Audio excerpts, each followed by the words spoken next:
हो गया, एक हाइड्रोजन यहाँ से कम हो गया, तो कार्बन की वैलेंसी तो 4 होनी चाहिए, 4 बॉन्ड बनाना चाहिए। तो 1 2 3 4, तो 4 बॉन्ड बना, तो दोनों कार्बन के बीच क्या हो गया, डबल बॉन्ड, मल्टीपल बॉन्ड। तो आज हम लोग हाइड्रोकार्बन में एल्केन, एल्कीन, एल्काइन के बेसिक कंसेप्ट्स लेकर जो उसमें कॉम्प्लेक्सिटी आ जाती है, जो हम मॉडल से समझ पाएंगे, पेपर या बोर्ड पर जब लिखते हैं तो उसका ज्योमेट्री क्लियर नहीं होता, इमेज या उसका डायमेंशन या उसका एंगल क्लियर नहीं हो पाता है।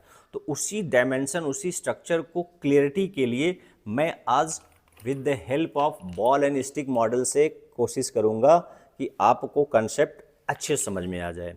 तो चलिए शुरुआत एल्केन से करते हैं। तो एल्केन का जनरल फार्मूला आप जानते हैं ना, CnH2n+2, CnH2n+2। उसका दूसरा मेंबर है एल्केन का, फर्स्ट मेंबर मेथेन है। तो मेथेन में नहीं ले रहा हूँ, मेथेन पहले वीडियो में बना चुका हूँ, उसको देख लीजिएगा। दूसरा मेंबर है एथेन। तो एथेन में यहाँ n इक्वल टू क्या रखेंगे, 2। तो Cn क्या हो जाएगा, C कार्बन 2 हो जाएगा, हाइड्रोजन 2 दूना 4, 2 6।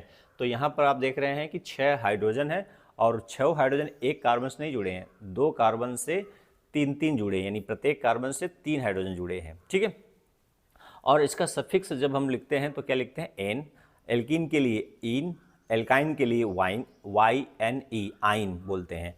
और सब में हाइड्रोजन की संख्या देखिए, कार्बन की संख्या बराबर है, 2 कार्बन, लेकिन हाइड्रोजन की संख्या क्या हो रहा है, बदल रहा है। तो हम पहला इसका दूसरा मेंबर एल्केन का ले रहे हैं, एथेन। लेकिन एथीन का पहला मेंबर तो नहीं हो सकता, क्योंकि एक कार्बन 2 डबल बॉन्ड बना नहीं सकता। तो सबसे छोटा मेंबर क्या है, एथीन है। और इसी तरह से एल्काइन में भी ट्रिपल बॉन्ड है, तो सबसे छोटा मेंबर क्या होगा, एथाइन। तो एल्केन का सबसे छोटा मेंबर मेथेन, लेकिन एथीन और एथाइन का, सॉरी, एल्कीन और एल्काइन का सबसे छोटा मेंबर जो आपके सामने दिख रहा है, एथीन है, एथाइन है। तो हम लोग ज्योमेट्री के साथ साथ उसके एंगल को भी देखेंगे, और बॉन्ड कैसे डबल बॉन्ड होता है, क्या सिंगल होता है, यानी single bond sigma, double bond pi, कितने सिग्मा कितने पाई, क्या ज्योमेट्री, और कैसे वाकई में यदि होगा स्पेस में तो कैसा दिखेगा। तो चलिए, तो आप देख रहे हैं मेरे हाथ में 2 कार्बन, 2 हाथ में। अब इसके यदि मुझे एथेन बनाना है तो कितने हाइड्रोजन चाहिए, 6 चाहिए, ठीक है ना। अच्छा, मैं मेथेन भी बता दूं इसी साथ। तो देखिए, एक कार्बन होता और उसके 4 वैलेंसी कंप्लीट करते हाइड्रोजन द्वारा, तो ये बनता 1 2 3 और ये चौथा है 4। तो ये बन जाता मेथेन। और मेथेन का ज्योमेट्री बहुत पहले से सब लोग पढ़ रहते हैं कि ये टेट्राहेड्रल होता है, ठीक है ना। ये क्या है, टेट्राहेड्रल है, चाहे जहाँ पर रखिए ये टेट्राहेड्रल होगा। यानी एंगल कितना होगा, 109 डिग्री, 109 डिग्री 28 मिनट कहिए, या 0.5 डिग्री, ठीक है, 109.5 डिग्री ज्योमेट्री टेट्राहेड्रल। अच्छा, कुछ 10th से ऊपर जब उठते हैं तो हाइब्रिडाइजेशन की बात करते हैं, तो इसका ज्योमेट्री sp3 होता है, हाइब्रिडाइजेशन sp3 होता है। लेकिन आज हम लोग को एथेन, एथाइन में डिफ्रेंशिएट के साथ साथ उसके acidic character, rotation, angle, structure पढ़ना है। तो एथेन को हम स्टार्ट करते हैं आज, उसके साथ साथ मेथेन को एडिशनल नॉलेज जान लीजिए। अब हम इसको क्या करेंगे, एक हाइड्रोजन हटा देंगे। अब इसके साथ 2 कार्बन जोड़ना है, तो इसी हाइड्रोजन की जगह पर हमने क्या कर दिया, एक बॉन्ड लगा दिया। ये देखिए बॉन्ड लग गया। अब ये दूसरा कार्बन इस बॉन्ड से जुड़ गया, तो ये मेन कार्बन कार्बन क्या हो गया, सिंगल बॉन्ड, सिग्मा बॉन्ड। अब इसके साथ भी 3 हाइड्रोजन चाहिए, तो इसको साथ भी 3 हाइड्रोजन दे देते हैं हम, 1, ठीक है, 2, ठीक, और बैलेंसी पूरा करने के लिए हमें इसको 3 चाहिए ना, तभी तो इस हर एक कार्बन की वैलेंसी कितनी होती है, 4, यानी 4 बॉन्ड अधिकतम बना सकता है, ठीक है। तो ये हो गया तीसरा हाइड्रोजन। तो प्रत्येक यानी each carbon form 3 hydrogen bond and 1 carbon carbon bond. जो मैं हाथ में लिया हूँ कार्बन कार्बन बॉन्ड है, और ये 3 टर्मिनल हाइड्रोजन है, ठीक है। तो इस तरह से ये एथेन होगा, जो आपको अभी टेट्राहेड्रल मेथेन था, उसी तरह से ईच कार्बन यानी हर एक कार्बन का ज्योमेट्री टेट्राहेड्रल है। अब इसी को मैं जब हम लोग ड्रॉ करते हैं, जो आपको दिख रहा है ऐसे, ये देखिए सामने से देखिए। अभी मैं सिस ट्रांस वाला जो कंसेप्ट है 11th के बेसिस पर भी बताऊंगा, पहले अभी अब 10th के हिसाब से मैं बता रहा हूँ, ठीक है। तो ये हो गया आपका, ये ऐसे देखेंगे तो ऐसे दिखेगा, पीछे का हट छिप जाएगा, और सामने देखेंगे तो सब है। तो ये क्या है, टेट्राहेड्रल, हर एक कार्बन टेट्राहेड्रल ज्योमेट्री रखेगा। पूरे कार्बन की बात टेट्राहेड्रल नहीं कहा गया है, हर एक कार्बन, इसका भी टेट्राहेड्रल ज्योमेट्री, इसका भी है। और carbon carbon single bond, 3 hydrogen इसके साथ, 3 हाइड्रोजन इसके साथ, ये हो गया एथेन का। ठीक है, अब हम करते हैं कि जब हम ड्रॉ करते हैं तो कैसे ड्रॉ करते हैं। देखिए इसी चीज़ को यहाँ पर, तो 2 कार्बन है, यहाँ पर मैं जो ब्लैक वाला बॉल है उसके जगह पर ग्रीन बनाया हूँ कार्बन को, और हाइड्रोजन को तो पिंक बनाया हूँ, ये रेड है। तो इस तरह से दिखता है, ठीक है ना। यानी जो आपका बोर्ड से ऊपर है, फ्रंट की ओर आपको दिख रहा है, उसी को यहाँ पर देखिए, यहाँ पर दिखाया गया है, यहाँ पर दिखाया गया है। और इनके हर एक एंगल जो होगा इनके बीच का कितना होगा, 109 डिग्री। क्या होगा, 109 डिग्री। ये हो गया भाई एथेन। क्या हो गया, एथेन। अब जब हाइड्रोजन कम हो जाए तो बॉन्ड इन दोनों का 4 होना चाहिए, तो कैसे एडजस्ट करेगा। तो इन दोनों का बॉन्ड जो होता है ओवरलैप करके डबल बॉन्ड बन जाए। एच और एच का सिंगल बॉन्ड अभी है, यहाँ का और यहाँ का हाइड्रोजन हट गया, तो ये दो एक साइड, दोनों का एक एक साइड खाली हो गया। ठीक है, अब मैं इसको दिखा रहा हूँ कि दोनों साइड खाली हो गया। ठीक, तो इसमें डबल बॉन्ड कैसे, एथीन कैसे बनेगा। देखिए ये मैंने यहाँ से हाइड्रोजन और एक हाइड्रोजन यहाँ से क्या किया, हटाया, यहाँ से और यहाँ से हाइड्रोजन जब हटाएंगे तो ये बॉन्ड खाली होगा, इसका एक बॉन्ड खाली होगा, तो ये डबल बॉन्ड में कन्वर्ट होगा। क्या होगा, डबल बॉन्ड में कन्वर्ट होगा।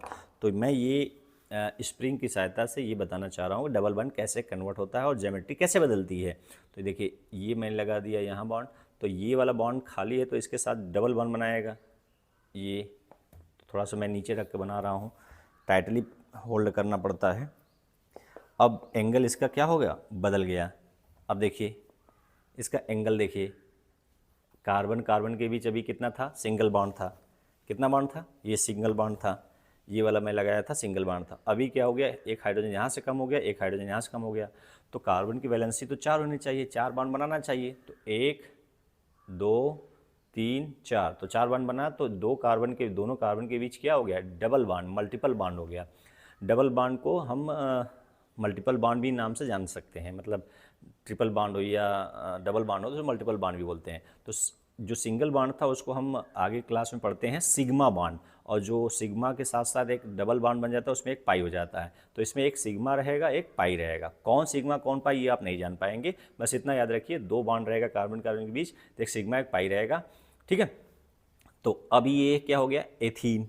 अब बॉन्ड एंगल देखिए 120, क्योंकि अभी तीनों क्या हैं, एक प्लेन में हो गए, यानी जब सभी एटम्स, यानी ये जो एटम्स हैं 4 हाइड्रोजन और 2 कार्बन, सभी एक प्लेन में हैं। किस, कहाँ पर हैं, एक प्लेन में। तो ये प्लेन होने की वजह से इनकी जो बॉन्ड एंगल है 120 है, तो ट्राइगोनल प्लेनर है। क्या है ये, ट्राइगोनल प्लेनर, यानी कुछ ऐसा दिखेगा जब हम प्लेन पर बनाते हैं। देखिए ये देखिए, ये इसी चीज़ को ये देख रहे हैं, 1 हाइड्रोजन, 2 हाइड्रोजन, 3 हाइड्रोजन, 4 हाइड्रोजन, और 2 सेंटर में है कार्बन कार्बन, इनके बीच क्या है, 2 बॉन्ड है। ये देखिए 2 बॉन्ड है, ये वाला 2 बॉन्ड डबल बॉन्ड है। ठीक है, तो ये हो गया भाई। देखिए इसको, ये इसी को आप दिखाते हो बोर्ड पर तो ऐसा दिखता है। ठीक है ना, क्लियर हुआ। तो 3D मॉडल से आपको विजुलाइज करना थोड़ा सा आसान हो जाता है कि ये एथीन है, तो इसमें सिग्मा बॉन्ड और पाई बॉन्ड होता है, बॉन्ड एंगल 120 होता है। और अब इन दोनों के बीच का डिस्टेंस बताइए, कार्बन कार्बन के बीच का डिस्टेंस सिंगल बॉन्ड में कम होगा कि डबल बॉन्ड में कम होगा, आप मुझे कमेंट करके बताएंगे कि जब सिग्मा बॉन्ड था तो बॉन्ड इनके बीच की दूरी ज़्यादा थी, या जब कार्बन कार्बन 2 बॉन्ड बन गया तो उनके बीच की दूरी ज़्यादा है या कम है, क्यों कम है। थोड़ा सा इसके बारे में आप खोजिएगा और मुझे बताइएगा कि किसके बॉन्ड लेंथ कम होगा, एथेन का कि एथीन का। कार्बन कार्बन के बीच बात की जा रही है। चलिए अब आप तीसरा है, अच्छा इसका ज्योमेट्री का नाम, हर एक कार्बन क्या होगा, ट्राइगोनल प्लेनर, यानी एक प्लेन में ही आ जाने की वजह से ये ट्राइगोनल प्लेनर कहलाएगा। ठीक है, तो अब बात करते हैं एल्काइन में एल्काइन का, जिसमें जनरल फार्मूला आप जानते होंगे CnH2n-2। तो सबसे छोटा मेंबर होगा जो एथाइन होगा, क्योंकि यहाँ n बराबर क्या रखेंगे 2, यहाँ भी n बराबर क्या रखेंगे 2, लेकिन यहाँ n बराबर भी 2 है, लेकिन सबसे छोटा मेंबर इसका मेथेन है। ये थोड़ा सा कंसेप्ट याद रखिएगा। अच्छा, एक और मैं क्वेश्चन करूँगा, लेकिन पहले समझ लीजिए। तो मैं यहाँ से एक हाइड्रोजन और एक हाइड्रोजन और हटाऊँगा, एक यहाँ से एक यहाँ से, दोनों कार्बन से एक हाइड्रोजन हटाऊँगा, तो बताइएगा कि क्या बन रहा है। ठीक है, तो यहाँ से मैं हटा रहा हूँ, लेकिन मैं दिखा नहीं पा रहा हूँ अभी। यहाँ से देखिए, अच्छा चलिए हटाता हूँ। यहाँ से हटाया, एक हटाया और इधर एक हटाया, तो इसका एक एक बैलेंस ही कम हो गया ना। तो कार्बन 4 बॉन्ड होना चाहिए, अभी कितना है 1 2 3, तो चौथा होना चाहिए। तो चौथा हम बॉन्ड लगाएंगे तो इसका ये ज्योमेट्री क्या हो जाएगा, चेंज हो जाएगा। कैसे हो जाएगा, लीनियर। कैसा हो जाएगा, लीनियर। जैसे ये एक लाइन में चारों एटम है, तो देखिए लाइन में आ रहे हैं कि नहीं आ रहे हैं। लाइन पर सबको आना चाहिए, लाइन बिगड़ने से गड़बड़ हो जाता है। चलिए, कितने बॉन्ड बनेंगे कार्बन कार्बन के बीच, 3। कैसा दिखेगा, कुछ ऐसा दिखेगा। देख पा रहे हैं, चारों एटम 1 2 3 4, 2 कार्बन 2 हाइड्रोजन, और सभी के सभी एक प्लेन में हो गए। और बॉन्ड कितना हो गया दोनों कार्बन के बीच, 3, ट्रिपल बॉन्ड, 1 सिग्मा 2 पाई। ठीक है, तो ये हो गया लीनियर ज्योमेट्री। क्या हो गया, लीनियर। हर एक कार्बन एक लाइन में है, एक लाइन रेखा में है, तो लीनियर है, रेखी है। और इसका बॉन्ड एंगल कितना होगा, 180 डिग्री। कितना, 180 डिग्री। ठीक है, और इसका कुछ इस तरह बनाते हैं हम लोग। देखिए, 2 कार्बन के बीच ट्रिपल बॉन्ड है और लीनियर ऐसे बनाते हैं। दोनों टर्मिनल किनारे किनारे हाइड्रोजन, बीच कार्बन कार्बन के बीच ट्रिपल बॉन्ड है। तो ये हम ज्योमेट्री बनाते हैं। तो वास्तव में कैसा होता है लीनियर ज्योमेट्री, ये है ट्रिपल बॉन्ड। ठीक है ना। तो आपने देखा एथेन में सिंगल बॉन्ड, एथीन में डबल बॉन्ड, एथाइन में ट्रिपल बॉन्ड। अच्छा, रोटेशन किस में हो पाएगा, केवल सिंगल बॉन्ड के थ्रू रोटेशन हो पाएगा, यानी घुमाव, कार्बन कार्बन के बीच घुमाव। डबल बॉन्ड ट्रिपल बॉन्ड में घुमाव नहीं होगा। एक चीज़, कौन सबसे ज़्यादा एसिडिक होगा, इन तीनों में सबसे ज़्यादा एसिडिक कौन होगा, तो अभी हाई लेवल की बात हो जाएगी, लेकिन जानते रहिए।